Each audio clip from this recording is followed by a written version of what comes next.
Hello and welcome back to English Today. And this is DVD 7 and the third DVD in your elementary level. And in this DVD, you will see another 2 episodes of our story, That's Life, followed by our special TV programs. In the cinema program, they will be talking about the Sundance Film Festival, followed by a debate about e-learning. Then, in the grammar section, we will study more about adjectives, in particular the comparatives and the superlatives. So,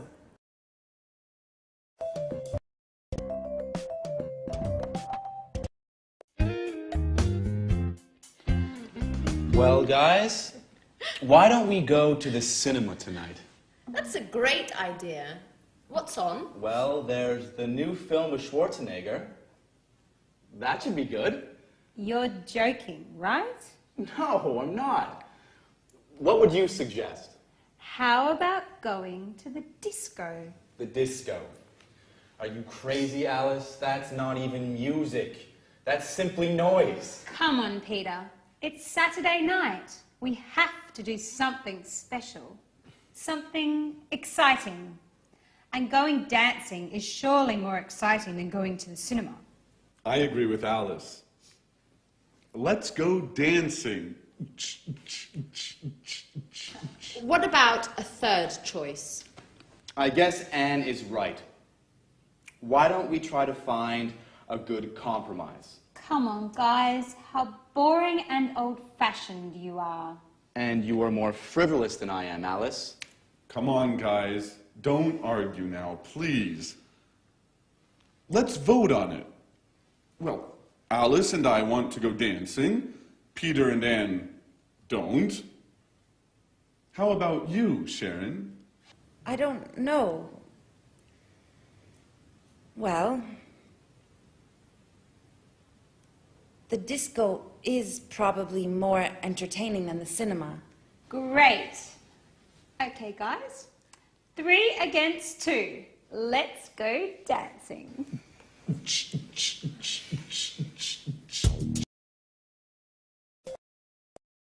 hello and welcome back to English Today for some more English. Now, what would you prefer? Discotheque or cinema? Dancing or a film? Well, we're going to look at comparatives now. I have to buy a camera and I need to choose one. I have to make a choice, so I have to compare 2 different types. Here I have 2 types, look. This one here and this one here. Now they're quite different. Listen to the language I use when I compare them, okay? Now, this camera is smaller than this one. This is really quite big. It's bigger than this.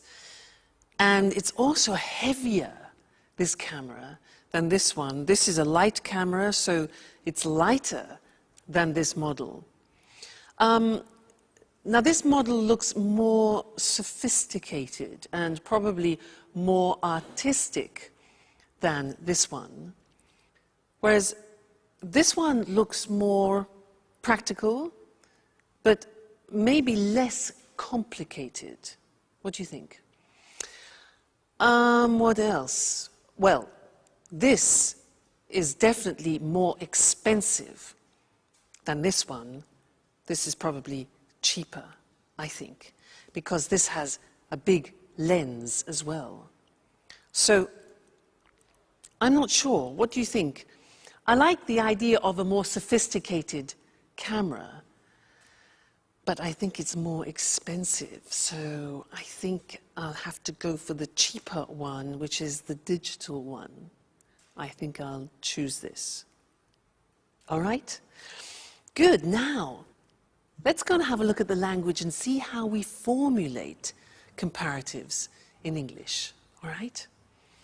If you have a 1-syllable word, you remember 1-syllable words like cheap, small, hot, high, then to make the comparative, it's easy. We add ER to the adjective. So cheap becomes cheaper.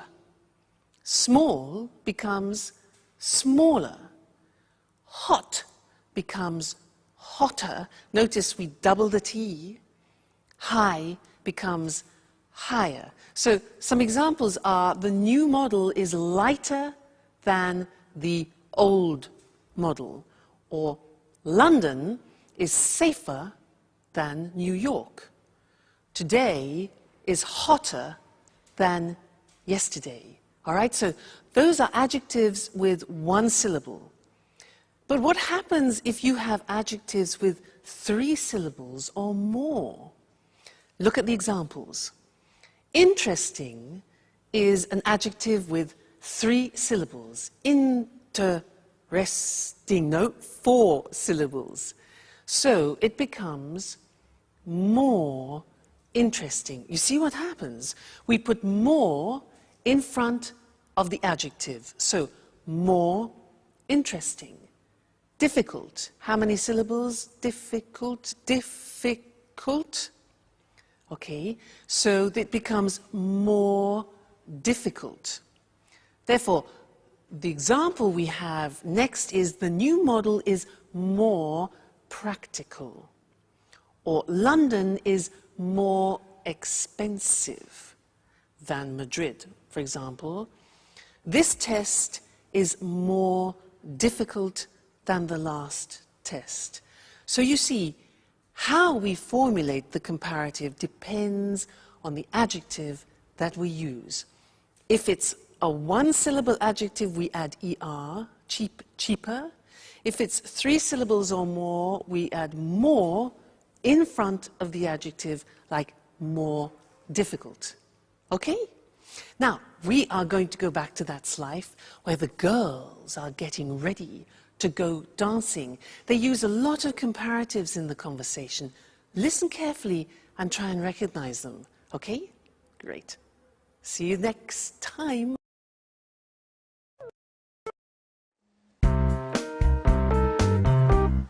Here's my party hat. How do you like it? You look great. I envy you. Hats really suit you. Well, I envy your room, Anne. But with all this traffic, how do you sleep? Oh, I'm used to it. Which disco are we going to? Paradise. It's a new disco on King's Road. It's very nice. Did Tom and you go there together? Yes, we went last Saturday. We spent a nice night together. Maybe I asked the wrong question. You don't like Tom, do you? He's boring. Very boring. Besides, he's an Aries and he talks too much. Last night, for example, he showed me all the pictures of his holiday in the Alps. He talked for an hour about the mountains. But I hate the mountains. Why do you say that? The mountains are beautiful and spectacular. I prefer the beach. It's more relaxing and entertaining. Oh, I don't know. I think the beach is more boring than the mountains. Why do you say that? Well, think about it. Lying on the beach every day, it's much more interesting to be walking in the countryside. Yes. But it's usually colder in the mountains. I think the beach is also more romantic. Girls, stop talking nonsense. How do I look? You look very pretty, Alice. Thanks, Sharon, but you look better than me. No, how can you say that? You're much more tan than I am. Yes, but you are in better shape. And me? How do I look? You are very pretty too, Anne.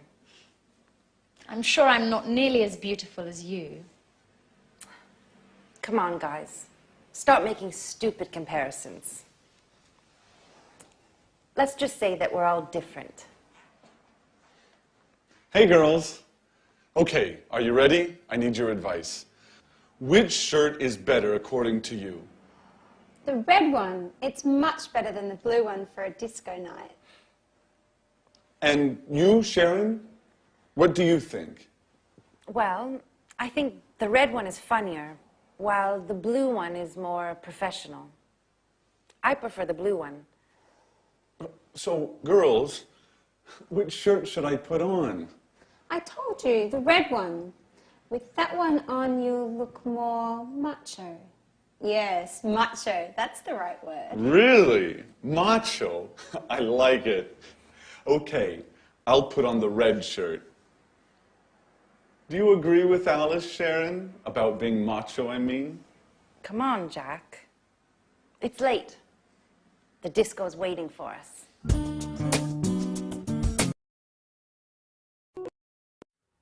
Hello again, and welcome back. I want to continue talking about comparatives in this lesson because last time we talked about how we compare with adjectives with one syllable and 3 syllables and more. Remember, we said hotter than, but more difficult than. So what happens if we have adjectives with only 2 syllables? For example, like heavy or easy. Well, we say heavier and easier, but the spelling changes. And that's what I want to show you on the screen now, because the Y at the end of easy and heavy disappears. Look. Happy is an example with an adjective with 2 syllables ending in Y. Happy becomes happier. Take out the Y, put in I-E-R, okay? Then funny, funnier, and easy, as we said before, easier. Heavy again, another example, heavier. Okay, so be careful. Remember that the Y becomes an I. Some examples. I'm happier than you. His joke was funnier than mine. English is easier than Russian. All right? So that's important to remember. But that's not all. There are some real exceptions, as always, in the English language, also in the comparative form. And that's what I want to look at with you now. It's very important. The question is, what is the comparative of good? The comparative is completely different. It's better. So you would say, this camera is better than that camera. All right, so good becomes better. What about bad? Again, it's completely different. Bad becomes worse. Today's weather is worse than yesterday's, okay? Bad, worse. And one more example, far, which means distance, far becomes further or even farther. Both possibilities, farther written F-A-R-T-H-E-R, as you can see on the screen, all right? So those are the big exceptions. Good becomes better. Bad becomes worse. Far becomes farther or further. You choose. Examples, walking is better than running. Today, the weather is worse than yesterday, and Southampton is further than Brighton. All right? So those are all the most important things that you need to know when you're comparing things. Don't forget the exceptions. They're very, very common and easy to forget. All right? Great. So I'll see you next lesson, where no doubt you will be speaking English better. Okay? See you then.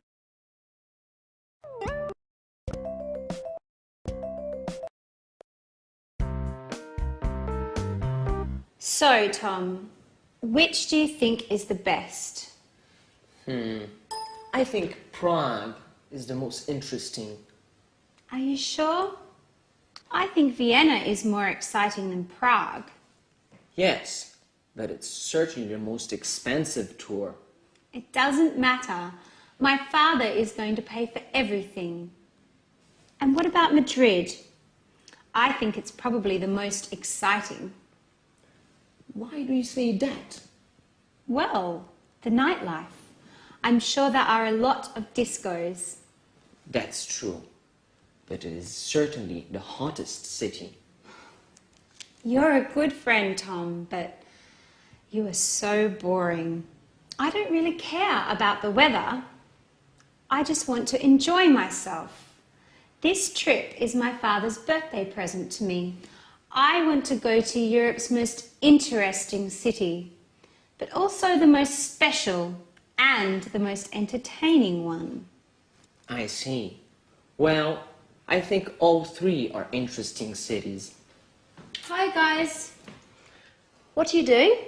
My father is going to give me a trip for my birthday, so I'm choosing where I would like to go.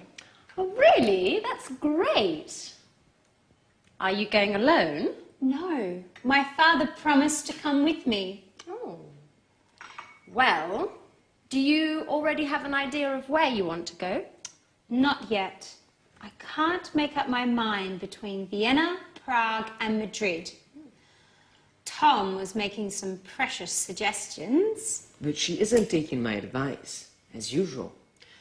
Well, I think Prague is probably the oldest city, but Vienna is the most interesting one.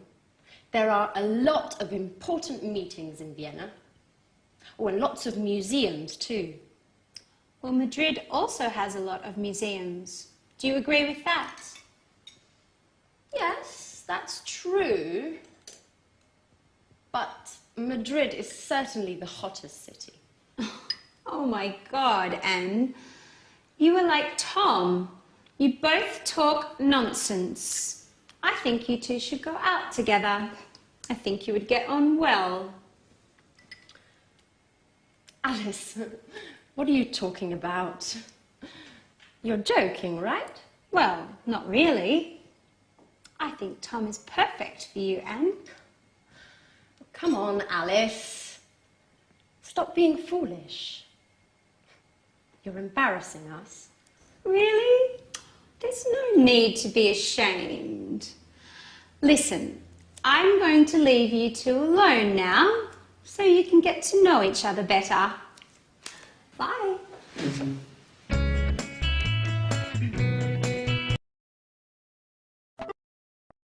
Hello again. Now that's an interesting couple. Tom, who is an obsessive museum goer, Anne, who is an obsessive cleaner. Put them together, and what have you got? The cleanest museum in the world. Now, the cleanest is an example of the grammar form of the superlative, and that's what I want to look at with you now. I want to give you some examples, so listen carefully to what I say, all right? Good.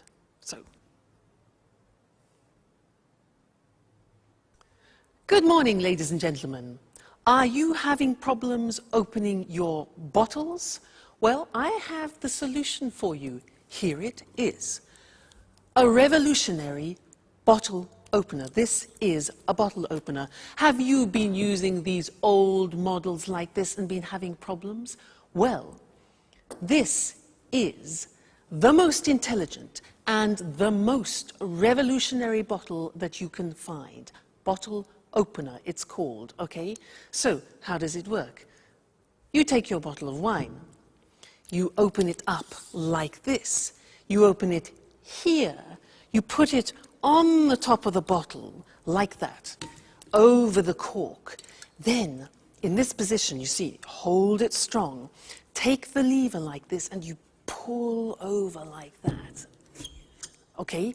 Takes a little bit of effort, but not like that one. Then, you push it back, and what happens? Bingo!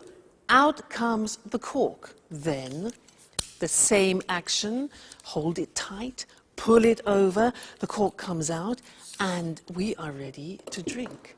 This is, ladies and gentlemen, the most effective, the newest, the quickest, the smartest and the most revolutionary bottle opener that you will ever find. And it's the most economical. It's the cheapest. It only costs €20 for you. So, buy one today and let's pour some wine and toast to the most superlative bottle opener in the world. Cheers. That's nice. Great. That was the superlative. Let's go and see it on the screen. Nice wine. Now, when we have an adjective with one syllable, like cheap, what we do is we add the at the beginning to make it superlative, and then we add est to the adjective. Look at the examples. It's the cheapest, the newest, the quickest, the smartest bottle opener in the world. Okay, so the plus est at the end. Now, if the adjective is 2 or 3 or more syllables, it changes, as I said, and it becomes the most effective. Now, the adjective doesn't change, but in front of it we put the most effective. It's the most economical bottle opener. It's the most beautiful, it's the most revolutionary bottle opener. Okay, so again, be careful. Is it a 1-syllable adjective? Is it a 2 or 3 or 4-syllable adjective? Because it changes. Great. Now, let's go back to life. That's life, where Jack and Peter are talking about football. They're talking about the best football team in the world. Okay? And I'll see you later.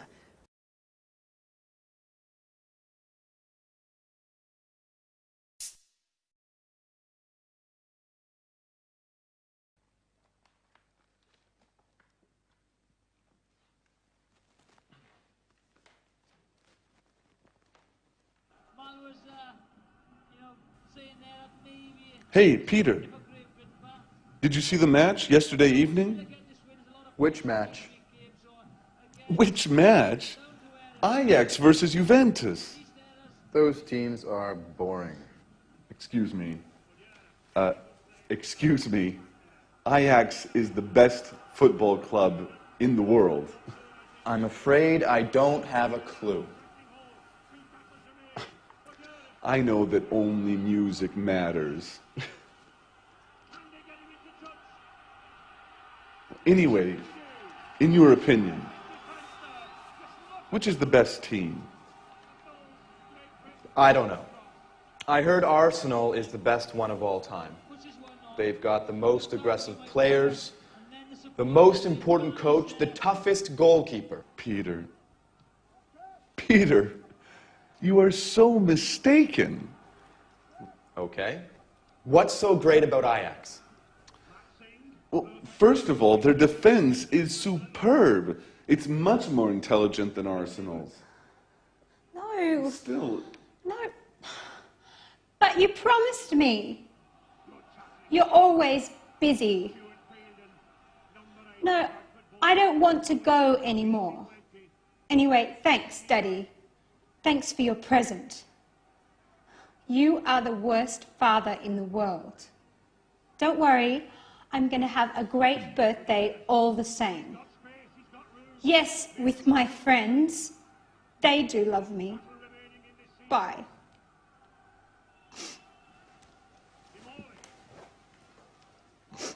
Is everything okay, Alice? No, nothing is okay. My father keeps on being the same. Oh, come on, Alice. Don't cry, please. Tell us what happened. Well, you know, I told you my father decided to give me a trip for my birthday. Well, he promised to come with me. And just now, he told me that he can't anymore because he has some important work to do, as usual. Oh, don't be angry with him. Even if he has something important to do, you can leave for your trip anyways. No, I don't want to go anymore. Well, don't worry, Alice. We are going to give a big party for you. Isn't that true, guys? Absolutely. Yes, of course. You are the most brilliant, the smartest, and the funniest roommate we've ever had. Even if sometimes you are a bit lazy. You need a special party. Thanks a lot. You are the best friends in the world.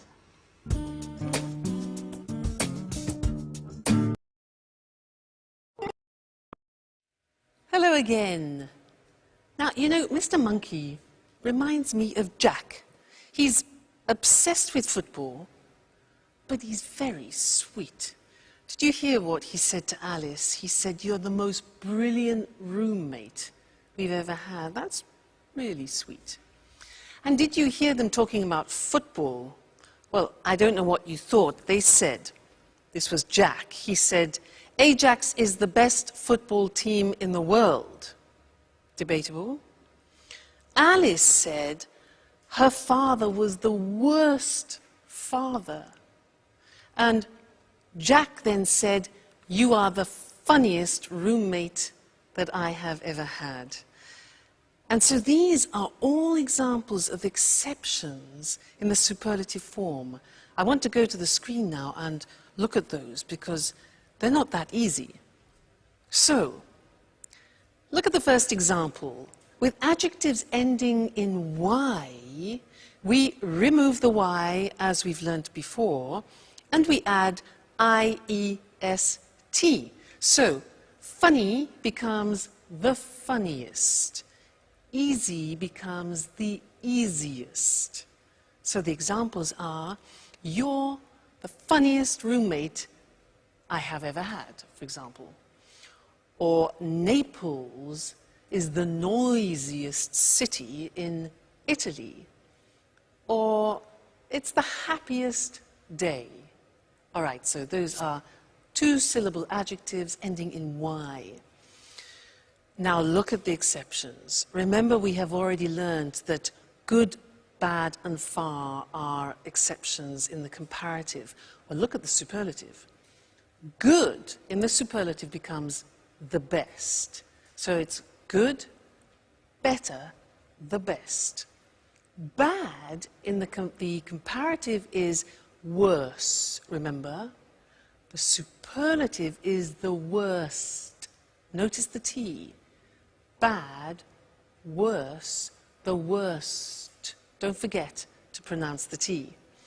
And then far, the comparative we said was farther or further, and the superlative form is the farthest or the furthest.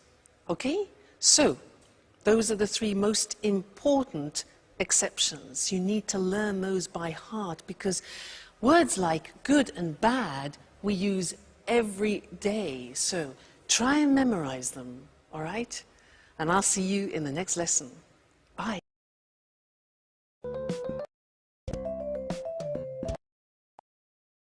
Good morning, good morning. Welcome to this week's edition of Talk Cinema. Here in the studio with me is Sanjeev Gupta, our cinema expert. Good morning, Sanjeev. Good morning. Well, Sanjeev, what are you talking about today? Today I want to talk about the Sundance Film Festival. Sounds interesting. I've heard of the Sundance Festival. What exactly is it? Well, to put it simply, Sundance is a festival for independent films and people interested in them. Okay. Can you explain what an independent film is? Independent films, sometimes they're called indies, are films that don't come from the major Hollywood studios. They're produced and financed by the directors themselves, and they're usually low-budget productions. But of course, this doesn't mean that they're appreciated less than normal commercial films. Of course, independent films can be very interesting, and often they deal with contemporary issues. Exactly. You can't compare independent films with Hollywood blockbusters. They're two completely different things. Well, Hollywood films are more spectacular. They're usually high-budget productions, and the money comes from the Hollywood studios, not from the directors. There's more money to spend, so they can feature famous stars. There's another important difference here. Hollywood movies are distributed throughout the world. That's how they make so much money at the box office. Right, Sanjeev? Right, Lucy. On the other hand, independent films generally win the praise of cinema critics, but make less money at the box office. OK, let's go back to the Sundance Film Festival. Well, this festival has nothing in common with the Oscars night in Los Angeles, but it is the most important film festival in the world for independent films. It's important because it promotes the work of many young directors. When did the festival start? Robert Redford organized the first festival 25 years ago. The festival takes its name from Sundance Kid, the character Robert Redford plays in the film Butch Cassidy and the Sundance Kid. Today, the Sundance is divided into two sections. The main section is called the American Competition and is for American films and documentaries. The second section is the World Cinema Competition. This is for all other films. You know, Sundance is great fun. In addition to the films, there are parties and concerts and also special meetings for film students. Well, the Sundance Festival sounds fun. It's smaller and younger than other film festivals. There aren't lots of Hollywood stars. The awards aren't as prestigious as the Oscars. But it's an important festival. Right, Sanjeev? Right, and don't forget, it's great fun. OK, thank you, Sanjeev. And goodbye. Goodbye. Goodbye, and see you next week for another edition of Talk. So, the Sundance Festival takes its name from the Sundance Kid, the character that Robert Redford plays. A character is a person in a film. And we say that an actor plays a character.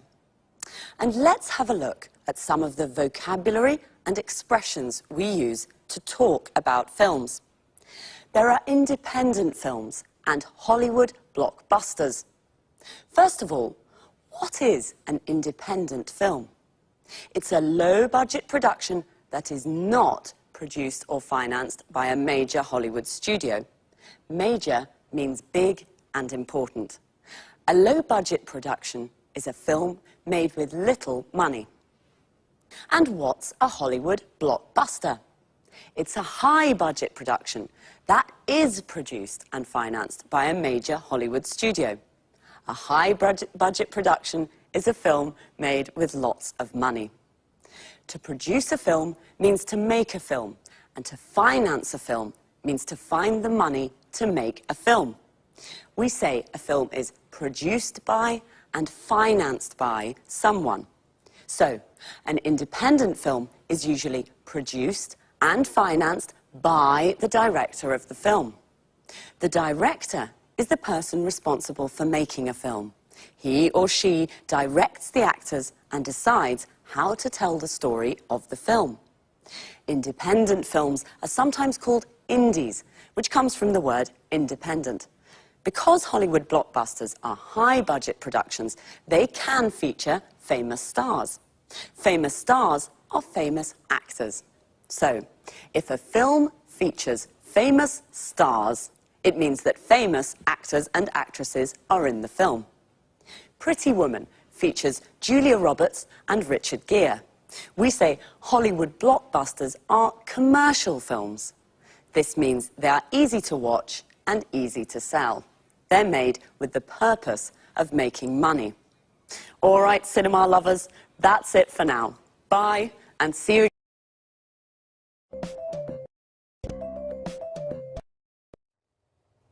Hello, welcome to this week's edition of Let's Talk, the Saturday evening debate with our commentators Tom and Marie. Good evening. Tonight I'd like to hear your thoughts about e-learning. You know, when I was a teenager, I hated school and studying. As you can imagine, my exam results weren't very good, so I couldn't go to university. Now, I'd like to study philosophy, and I'm thinking of taking a distance learning course using my computer and the internet. Well, e-learning. The E means electronic, so e-learning is electronic learning. This is a new and convenient way of studying. Many universities around the world now offer distance learning degree courses via the internet. You can take a course from a university in England or in the States without leaving your home. That's true, but you need to have a lot of motivation to take an e-learning course. Why? Well, good time management skills are very important for successful e-learning. You mustn't waste time. You must study a little every day. It isn't always easy, especially if you work. Okay, e-learning courses can be more difficult. Traditional courses can be better. But there are many advantages to studying for a degree at a distance. What are these advantages? In fact, let's talk about the advantages and the disadvantages of e-learning. Okay, one advantage, you can study when you like and where you like. I see. So it's a flexible way of learning. Exactly. Another advantage is that e-learning gives people a second chance to take a university course without giving up your job. You can study and work at the same time. I'm sorry, Marie, I don't agree. When you work, it can be very difficult to find time to study. Besides, students can feel lonely and isolated when they study by themselves. Wait a minute. This is where the electronic part helps. There's lots of interaction with other students and course tutors. Some courses use virtual classrooms to teach small groups. You can see your tutor and other students on your computer screen. You can talk with them and use text chat or email and discussion forums too. Today, most courses include study skills information on how to study well at a distance. Okay, but some course materials can be really boring, just like reading books online. And some e-tutors are very inexperienced and don't know how to teach in this new way. And remember that dropout rates are high for e-learning courses. Yes, I agree with some of what you say, but good multimedia course materials can be very stimulating as they use audio, images, and text together to teach. Okay, I see that you both have strong opinions on this topic. This discussion is very interesting, but I'm afraid we've run out of time. So, e-learning, the new independent way of studying with advantages and disadvantages. My philosophy course? I'll have to think. So, goodbye to our commentators, Marie and Tom. Goodbye. Goodbye. And goodbye to you. And see you next time on our discussion group. Well, I'd like to take an e-learning course, but I'm not sure that I have the motivation I need. Notice how we say to take a course. For example, to take an English course means to study English. To take a distance learning course means to study from home. If I take an e-learning course, I can study at home and send my work to my course tutor via internet. The course tutor is the teacher for the course. Most people go to university. To go to university means to study full-time at a university. We can also say someone is at university. For example, I'm at university means I'm studying for a degree at a university. A degree is the qualification you get when you complete a university course.